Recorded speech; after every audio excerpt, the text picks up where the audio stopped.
you feel our field of curatorial curating has changed since 2020, since COVID?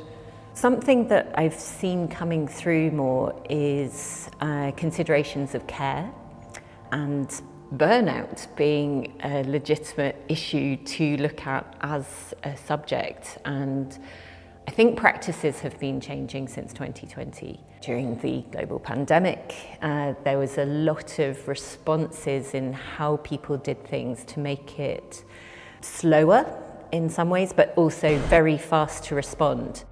Often we are, as you say, sifting through so much information. I think it's aided me in time to go slowly and to ensure that institutions can understand the pace at which things need to happen if they are to be done in a safe and careful way.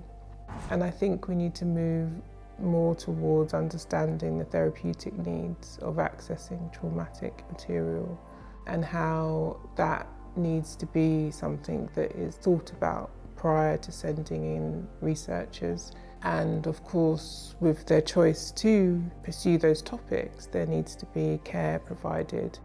Historically, especially when I first started in the arts sector, that idea of care was very much seen in this very outreach on its own. It's a community facilitator and it's all about outputs as well. It's not about conversation. The event itself is the output. You don't need to have this further kind of number crunching happening afterwards. It's actually part of the discourse, part of the daily activity of practice, which is really exciting.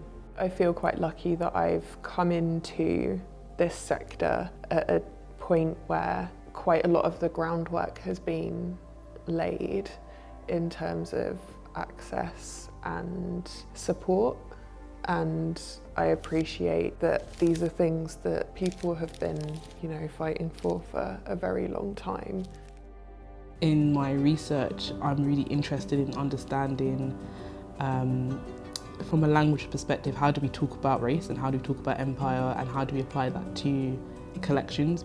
Some of the work we talk about in here is kind of museum practice from the 90s, from the 80s and 90s, where people have been really pushing for this, but I think often it will be like one person in an institution and then they retire and then it gets forgotten or glossed over, and we're in 2024 now, so what has changed? University College Cork was founded as Queen's College Cork because at the time Ireland was part of the wide British Empire. And so for us, I think in Ireland, generally there's a sense of wanting to kind of revisit histories and to question some of those histories. And I think that sense of wanting now to encourage our own expression and intention within our cultural field must come alongside a need to remember and activate the histories, sometimes the very troubled histories, that relate to our colonial past. I know that one thing that I found seems to be a lot more involved in curatorial work is aspects of co-curation and kind of community involvement. So I've got the book Undefining Queer, Growing the Constituent Museum, which was a project by the Whitworth, and they involved a group of 20 LGBTQ plus people to kind of work alongside them with the show. And I feel that there seems to be more of a focus on actually extending out that work rather than kind of staying in with our collections and just doing our own thing. One of our main aim is to kind of how we can actually engage with the community. How can we become a very inclusive place where we can invite other people and then allow them to use this facility so that they can actually know the space, not as a museum, but we want to create it as a hub for culture and community. For example, I think if you think about Trafalgar Square in London, right?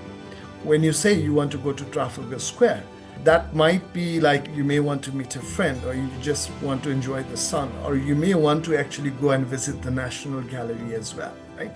So it's a space where you can do multiple activities.